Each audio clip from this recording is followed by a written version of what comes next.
how's it going? I'm back with a new episode of doing comic reviews from last week. And before I start, you can support my comic book Red Knight at manospublishing.com. So let me get going on some stuff here. Now, this week I bought, let's see, 1, 2, 3, 4, 5, 6 comics. I got 4 Marvel, 1 IDW, and 1 DC. What the hell? All right, so let's start off with my lead, and that's Fantastic Four #1, or 694, which I'm sure Marvel isn't going to do a 700 issue spectacular, which will be what, probably the 6th or 7th issue? Like, oh, okay, that sounds fine. Anyway, Ryan North, who used to do Squirrel Girl, is taken over the book, and he has Ivan Kello doing the art. Haven't seen Kello's art before, but I like their work very much. But Ryan North does something interesting. Instead of doing some big, spectacular, splashy first issue or some kind of lead into, like, you know, a multi-part story or something like that, he kind of like starts us off with this kind of Twilight Zone-ish story featuring Ben Grimm and Alicia Grimm. And they go into this hotel. They're apparently on the road for some reason. They make some references to things that have happened, but they're not really, you know, too specific about it. But they seem to be stuck in this weird kind of period where things seem a little bit too old-fashioned, too retro, and you think probably maybe with their experience with sci-fi crap they recognized it earlier, but they don't until they kind of literally start kind of like talking to the town folk and realizing they're stuck in a time loop. This town is stuck in a time loop, and it's stuck in a day from 1947, and it's kind of interesting how they start. It's like walking into the movie Groundhog Day, where like, okay, what the hell is the problem? Okay, and so they have to kind of figure out, like, where's the loop? Where is the thing, like, causing the loop over and over again? And you get a lot of wonderful, like, interactions between Ben and Alicia, because the story doesn't the story isn't worried too much about the hardcore details of the time loop problem. Which, thank God, because we actually can just focus on Ben and Alicia.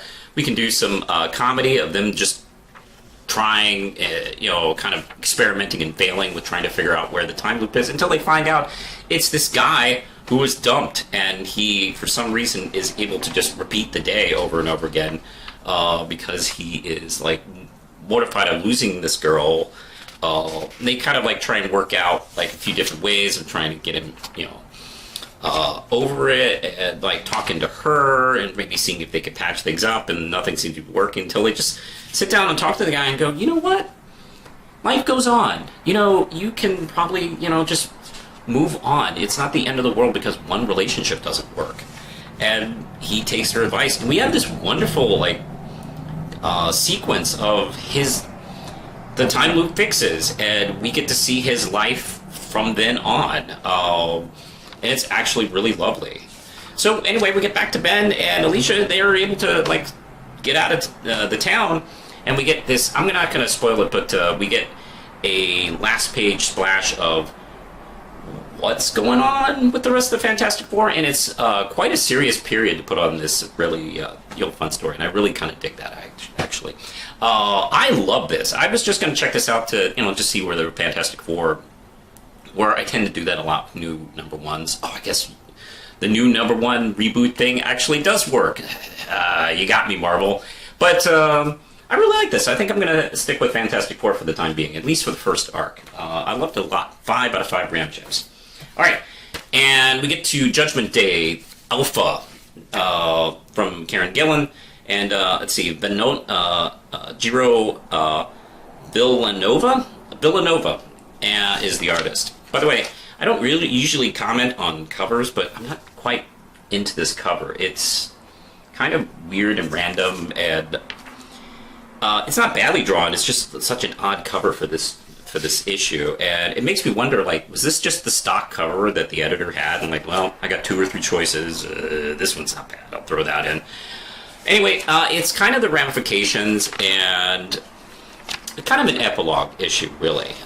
If you're satisfied with the series, I think it's pretty good to kind of check out. The art's really nice. We get to kind of see where the characters are, mostly the Eternals, and we get to see some character stuff here.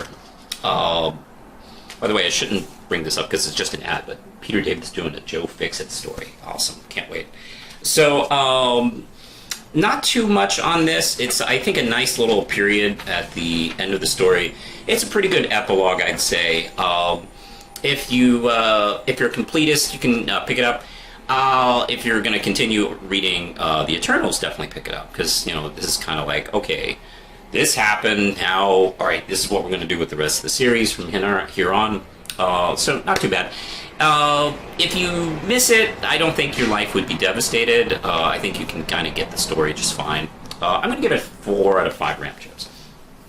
Alright, now we go to Moon Knight number 17 from Jed McKay and Capaco, Alessandro Capaco, and boy, this is good stuff.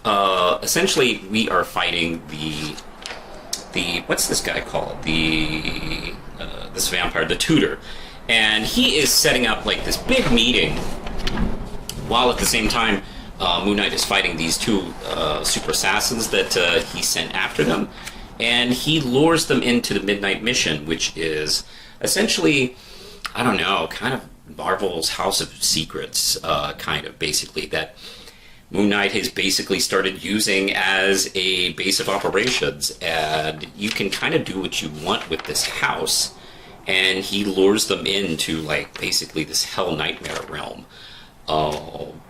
These are, like, scary villains, too. They're terrified, which is absolutely wonderful, because these characters were warned not to mess with Moon Knight, and they messed with Moon Knight, and this vampire, the Tutor, he is like giving a huge like business meeting because he has a business model he wants to do to take over a portion of the vampire world, and he's giving this seminar. He has representatives of Dracula. That's great. I'm a representative of Dracula. I love the Marvel universe. So anyway, in the middle of it, he throws the unconscious or dead that they're most likely unconscious villains through the window, and he shows up with Tigra to crash this party of vampires, like he owns the place. Wonderful stuff. The art is gorgeous, as always. 5 out of 5 ram chips. Oh, this is so much fun. What a great book. All right, now we go to Amazing Spider-Man 13 from Seb Wells and John Romita Jr. I really dig Romita's art in here, by the way. Really nice work. Spider-Man is fighting the 2 Hobgoblins. Ned leads, and let's see. The original Hobgoblin's in here. Kingsley. Anyway, we discovered that Kingsley had set up Ned Leeds again and manipulated him again to be the Hobgoblin as he's fighting him. He is kind of able to get through to Ned, assisted by Norman Osborn, who remote controls his new Goblin golden armor or some shit like that to attack. They're able to escape, and Norman realizes that the golden I'm gonna have trouble saying that. The golden goblin armor was accidentally sent to him, and he was like, "Oh, hey, good job sending that to me, assistant." And she has no idea what the hell he's talking about. Like, I didn't send it to you. So he's wondering, like, okay, who sent that shit to me? And we do get I will kind of spoil this. We realize that Kingsley is being manipulated himself by another other than the Queen Goblin, who is sticking around, and she is kind of like trying to, I don't know, I guess she's trying to like kind of lure Norman back into the dark side or something like that. We'll see. Not too bad. I'd probably give this one 4 to 5 ram chips. Alright, now we go to Ninja Turtles. Now we go to Ninja Turtles. Where are we? 134, and this is by, let's see, Sophie Campbell, and who's doing the art on this? Pharaoh Pete. So, let's see here.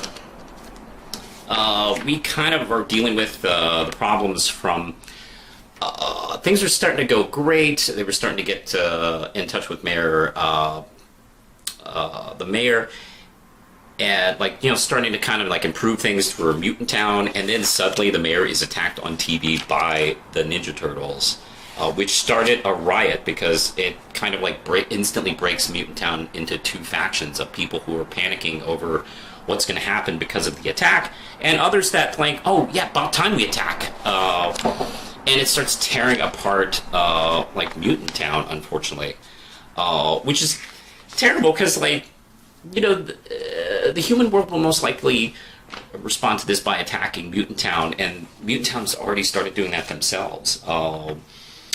So anyway, this one's pretty good. Also, not to mention Casey Jones shows up again, kind of out of the blue. Haven't seen him for a few issues, so it's good to see him back. Pretty good. I'm going to give this a strong 4 out of 5 Ram Chips. All right, now we're back to Batgirls, which is the only DC book I'm buying monthly, and I've been kind of begrudgingly reading it because, I don't know, just the tone of it is just way off, and it's been kind of a slug to read at times. This is from, where do you put the, I'm not happy about people putting credits pages wherever the hell they feel like it anymore. It's like, oh, okay, there it is. Nope, yep, it's at the end. Let's see, this is Becky Cloonan and Michael Conrad. Neil Goog is doing the art. Let's see, Neil's actually pretty good art. I like the artist on this. But I have to say, this is the final part of the Batgirl Summer Story arc, just in time for November. And I really dig this. The Batgirls are looking for this serial killer, which they were starting to think maybe might be the Riddler, but the Riddler was actually luring them in because he was working on the case too, and of course, Riddler being Riddler, he's just using it as a way to show off how smart he is. But they're able to break they're able to break up because Cassandra goes to get the real killer, and she's across town, so she steals Killer Moth's suit, which is fantastic. It's really cool and fast-paced, which is the way Cassandra should be written. And that leaves Stephanie to fight the Riddler, and that's a really interesting thing because Stephanie's dad is a Riddler knockoff, the Clue Master, and they know each other, and they have an interesting kind of relationship in that way, where he seems like, I don't know, Riddler feels like he is kind of engaging her, like, you can do better than what you're doing, like being with these stupid bat people. You can, and he brings up her dad, who is supposed to be dead at this point. Keep in mind, this is DC continuity. Anything's possible. I didn't know he was dead. I guess, okay, he's dead. Oh, but apparently he's not dead because he brings that up. That, you thought he's dead and stuff like that. Anyway, Cassandra's able to save the day by stopping the killer. And, let's see, we kind of get a pretty good sum up and conclusion here with Stephanie wondering, was Riddler lying to her or not? So, yeah, I gotta say, this ended pretty well. I've been pretty hard on this series, or at least disappointed with it. It's not been the series I've been hoping it is, and I try to keep that in mind, like, hey, it's one thing for the artist and one thing for my hopes, but I feel like the execution could be just a little bit stronger so far with the series. But hey, this issue is kind of what I'd like to see in this book. It's really nicely balanced with the humor and action, and the characters seem to be really in character with this one. So I like this one a lot. I'm going to give this a 5 out of 5 Ram Chips. I like this one quite a bit. All right, so those are what I think. You can spot me over on various social media plays, like Facebook, Instagram, Tumblr. I have a TikTok I sometimes remember I have.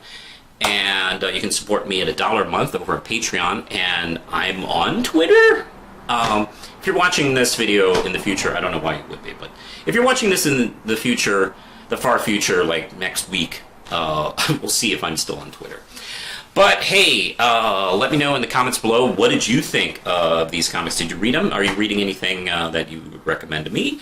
Let me know in the comments below. You can click the notification bell for all things Manos, and I guess that's it, so push the button, Lindsay.